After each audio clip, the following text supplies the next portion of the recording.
Vous avez donc commencé par voir dans ce chapitre l'œil en tant que système optique de formation des images. Vous avez travaillé d'abord sur l'anatomie de l'œil et vous avez réalisé la dissection de l'œil. Donc vous retrouvez ici différents éléments en vue externe, la cornée, la sclérotique et à l'arrière le nerf optique qui permet d'orienter l'œil. Ici c'est un œil droit. Vous avez pratiqué votre dissection. En partie postérieure de l'œil, vous avez mis en évidence 3 couches différentes. La plus interne, la rétine. Ensuite, une couche pigmentaire qu'on voit très bien ici, la choroïde. Et ensuite, la couche la plus externe que l'on appelle la sclérotique. Dans la partie antérieure, vous avez mis en évidence la pupille, toujours ici recouverte par la cornée. Cette pupille est entourée de l'iris et là on retrouve la couche pigmentaire, la choroïde et l'enveloppe externe de l'œil, la sclérotique. Vous aviez donc ce schéma allégendé qui correspond à une coupe sagittale de l'œil. Vous avez ensuite travaillé sur le cristallin en tant que lentille vivante, c'était le grand B du chapitre, et ça correspondait à votre activité 2. Vous deviez montrer le fonctionnement du cristallin. Vous avez commencé à travailler dessus en classe, simplement en posant le cristallin sur un texte. Alors le cristallin que l'on voit ici entouré d'une lumeur vitrée, on voit que c'est une structure bombée, c'est une structure transparente et qui a un effet de loupe. On va donc donner comme propriété du cristallin que il joue le rôle d'une lentille convergente, qu'il est transparent et qu'il est déformable. Vous avez ensuite réfléchi au fonctionnement du cristallin. Donc ce fonctionnement est lié à la forme du cristallin que l'on voit ici, aplati ou bombé, et il est lié à l'état de contraction ou de relâchement des muscles qui entourent le cristallin. Donc lorsque le cristallin est aplati comme ici, eh bien en réalité il est au repos, les muscles ciliaires sont relâchés et cela permet une vision à distance, c'est-à-dire une vision de loin, puisque les rayons, le cristallin en fait fait moins converger les rayons. En revanche, dans ce cas de figure, le cristallin est bombé, c'est lié à la contraction des muscles ciliaires que l'on voit ici. Et eh bien cela permet une vision de près puisque le cristallin fait converger les rayons lumineux qui arrivent directement sur la rétine et on appelle ce processus l'accommodation et il est lié à la propriété de déformation du cristallin. Si on reprend les différents cas de figure, lorsqu'on a un objet éloigné, les muscles ciliaires sont relâchés, le cristallin est aplati, il n'y a pas d'accommodation, mais l'image est nette, elle se forme sur la rétine. Lorsqu'on rapproche l'objet, si les muscles restent relâchés, le cristallin reste plat, les rayons ne convergent pas assez, et donc l'image ne se forme pas sur la rétine, elle va se former en arrière, donc ce qui est inutile, puisque du coup sur la rétine l'image sera floue. Dans ce cas-là, il faut que les muscles se contractent, le cristallin devient bombé, les rayons vont converger et en fait l'image va pouvoir se former de façon nette sur la rétine. Vous avez ensuite réfléchi à la transparence du cristallin. Vous avez vu que le cristallin était constitué d'un ensemble de cellules.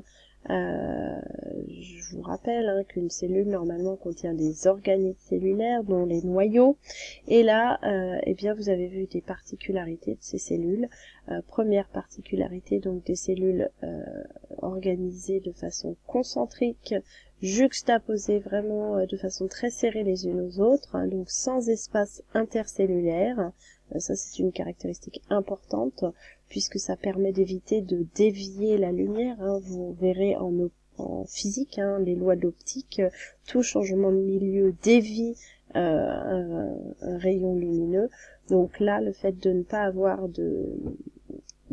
avoir d'espace intercellulaire évite la déviation des rayons lumineux.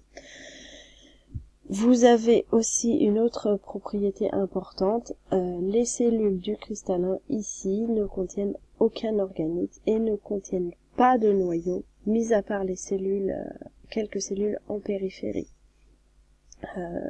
Donc l'absence d'organite cellulaire permet en réalité de rendre le cristallin le plus transparent possible.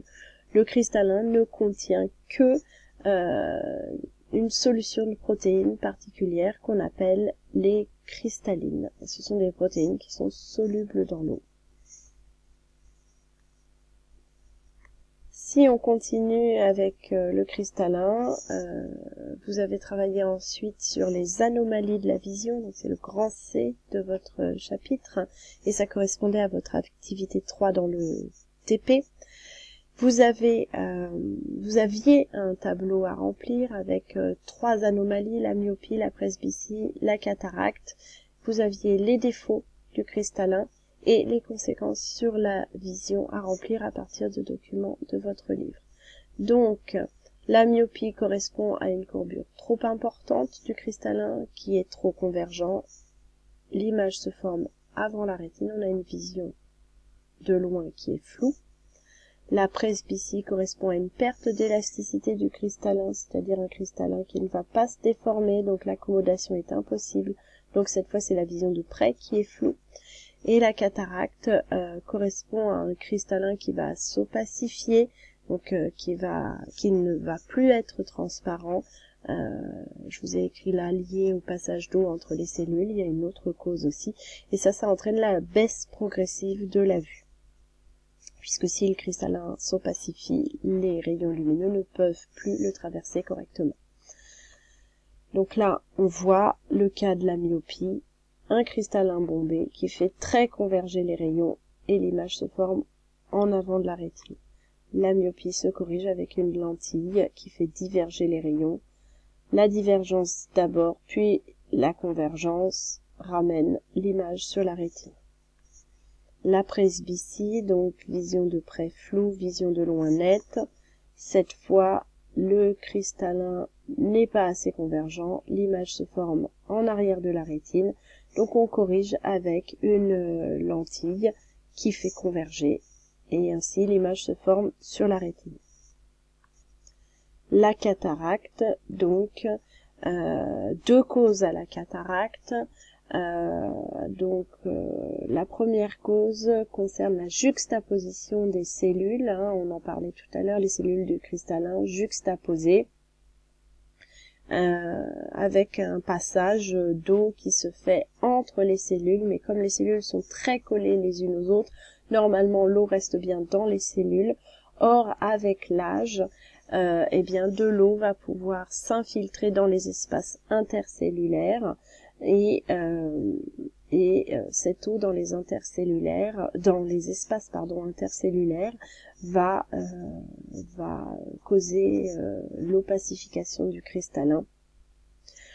De même, j'ai parlé tout à l'heure des cristallines, donc les protéines du contenu dans le cytoplasme. Ces protéines ne sont pas renouvelées au cours de la vie de l'individu et eh bien elles vont se coller les unes aux autres, s'agglutiner les unes aux autres et finir par former ce qu'on va appeler des agrégats, c'est-à-dire des paquets protéiques, et ces paquets contribuent à opacifier le cristallin.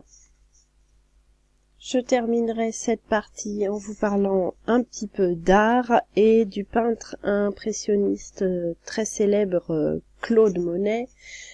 Voici donc un tableau de Monet, tableau qui s'appelle le Bassin aux Nymphéas, qui a été peint en 1899, et voici le même endroit peint par Monet en 1923, et on sait que le peintre était alors atteint d'une très sévère cataracte, donc anomalie de la vision dont on vient de parler, qui rend la vision floue, puisque on a dit le cristallin s'opacifie, la vision est floue et la perception des couleurs peut être modifiée, et donc on s'aperçoit que le peintre ici s'est adapté à sa maladie et à son déficit de vision, il a modifié ainsi sa peinture. Voilà, donc ce petit exemple clôt ce grand 1 sur l'œil en tant que système anatomique de la vision.